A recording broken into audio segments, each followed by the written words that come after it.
Em nome do Pai, do Filho e do Espírito Santo. Amém. Palavra da salvação. Bem-vindo, meu querido irmão, minha querida irmã. Este momento nós reservamos para a escuta da Palavra de Deus. Escuta atenta, para permitir que ressoe em nosso coração a voz do Senhor.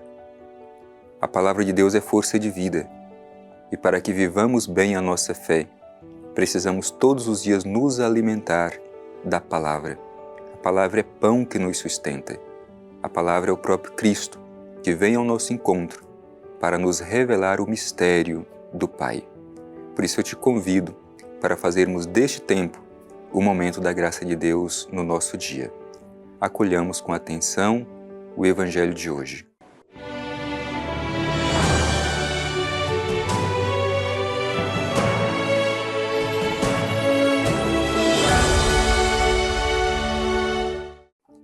Proclamação do Evangelho de Jesus Cristo segundo João. Glória a vós, Senhor. Muitos dos judeus que tinham vindo à casa de Maria, tendo visto o que ele fizera, creram nele. Mas alguns dirigiram-se aos fariseus e lhes disseram o que Jesus fizera. Então os chefes dos sacerdotes e os fariseus reuniram o conselho e disseram: Que faremos? Esse homem realiza muitos sinais. Se o deixarmos assim, todos crerão nele, e os romanos virão, destruindo o nosso lugar santo e a nação. Um deles, porém, Caifás, que era sumo sacerdote naquele ano, disse-lhes: Vós nada entendeis.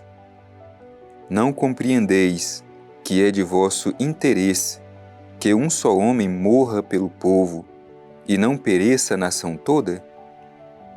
Não dizia isso por si mesmo, mas sendo sumo sacerdote naquele ano, profetizou que Jesus morreria pela nação. E não só pela nação, mas também para congregar na unidade todos os filhos de Deus dispersos. Então, a partir desse dia, resolveram matá-lo. Jesus, por isso, não andava em público entre os judeus, mas retirou-se para a região próxima do deserto, para a cidade chamada Efraim, e aí permaneceu com seus discípulos. Ora, a Páscoa dos judeus estava próxima, e muitos subiram do campo a Jerusalém, antes da Páscoa, para se purificarem. Eles procuravam Jesus e, estando no templo, diziam entre si: Que pensais? Virá ele à festa? Os chefes dos sacerdotes e os fariseus, porém, tinham ordenado: se alguém soubesse onde ele estava, o indicasse, para que o prendessem. Palavra da salvação. Glória a vós, Senhor. Meu querido irmão, minha querida irmã, hoje estamos no capítulo 11 do Evangelho de São João. E o capítulo 11 do Evangelho de São João é o último sinal realizado por Jesus, que por sinal nos traz uma mensagem muito importante. É aquele trecho que fala da ressurreição de Lázaro em Betânia, na casa de Marta e Maria, cheio de um significado teológico. Primeiro, pelo lugar Betânia, que significa a casa do pobre, a casa da aflição. E é justamente ali que Jesus está presente para realizar o sinal da bondade e da misericórdia de Deus. Lázaro, como nós sabemos, significa Deus ajuda, ou Deus é a minha ajuda, Deus é a minha assistência. E Marta e Maria, que também têm um símbolo teológico, um valor teológico. Marta representa o serviço na comunidade, enquanto que Maria representa aquela que é amada por Deus e que se dedica à escuta da palavra. Então, todas essas dimensões são importantes na vida de cada um de nós. E aqui mostra justamente, por um lado, a curiosidade das pessoas pelos sinais que Jesus realiza, mas, por outro lado, estes sinais realizados por Jesus incomodam as autoridades judaicas daquele tempo. Portanto, façamos a nossa reflexão nos perguntando se nós nos abrimos e acolhemos os sinais de Jesus como uma forma de crer melhor. O trecho que nós escutamos diz assim: muitos dos judeus que tinham vindo à casa de Maria, tendo visto o que ele fizera, creram nele. Bem, como já me referi antes, o que Jesus havia feito antes era a ressurreição de Lázaro, que depois de 4 dias, já no sepulcro, voltou a viver. E muitos, vendo este sinal realizado por Jesus, creram em Jesus. Aqui é importante dizer que no Evangelho de São João há uma distinção entre milagres e sinais. O milagre é simplesmente um sinal, um gesto realizado por Jesus de forma extraordinária. Mas o sinal é quando este milagre leva as pessoas a fazer uma adesão de fé a Jesus. Portanto, aqui, muitos creram em Jesus pelo sinal que ele havia ressuscitado. Porém, o Evangelho fala de um outro grupo. E aí prestemos atenção se muitas vezes nós também não nos identificamos com este grupo. Diz assim: mas alguns dirigiram-se aos fariseus e lhes disseram o que Jesus fizera. Enquanto Jesus estava realizando o bem, um grupo de pessoas ainda se sentia no direito de ir aos fariseus, que eram inimigos de Jesus, para relatar o que tinha acontecido, certamente com a intenção de intensificar ainda mais essa tensão entre Jesus e os fariseus. E de fato, é isso que acontece. Diante dessa notícia levada aos fariseus, diz o Evangelho: então o chefe dos sacerdotes e os fariseus reuniram o conselho e disseram: que faremos? Esse homem realiza muitos sinais. Se assim o deixarmos, todos crerão nele, e os romanos virão destruindo o nosso lugar santo e a nação.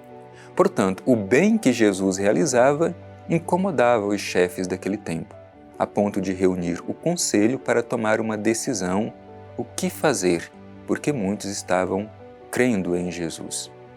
Meu irmão, minha irmã, é interessante a gente perceber como que o Evangelho ressalta que o bem incomoda algumas pessoas.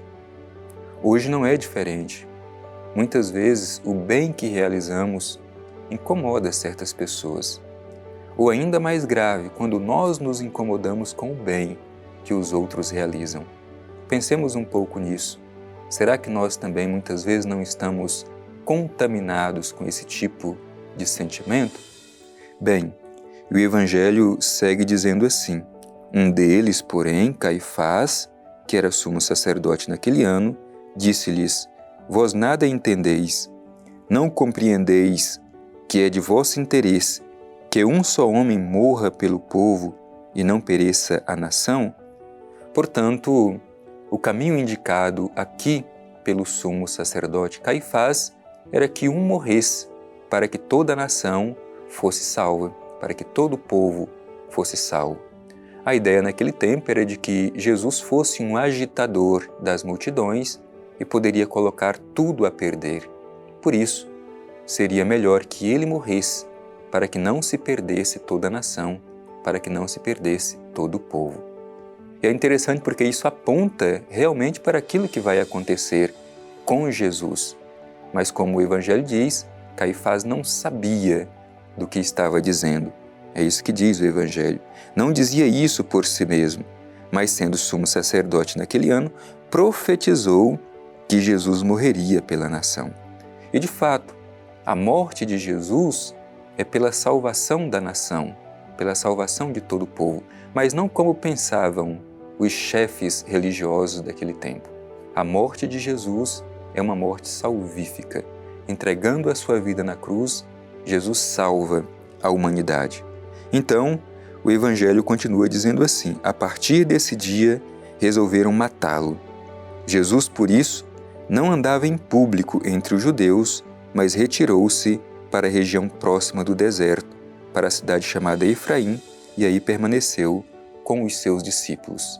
Essa tensão cada vez mais crescente chega a este momento em que os chefes religiosos, reunidos em conselho, decidem matar Jesus, a ponto dele precisar viver às escondidas no deserto.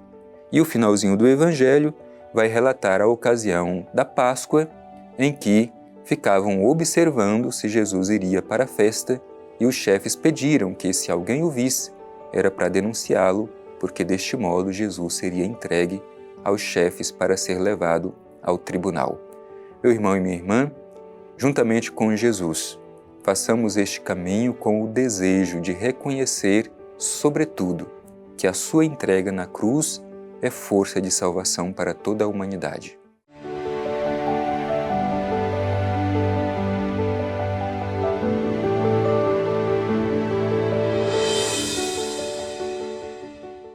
Mais um encontro realizado ao redor da Palavra de Deus e estamos com o coração agradecido, porque fomos alimentados e encorajados pela Palavra, sobretudo para que tenhamos a mesma firmeza de nosso Senhor Jesus Cristo, de não trair o nosso ideal diante das ameaças que se colocam diante de nós.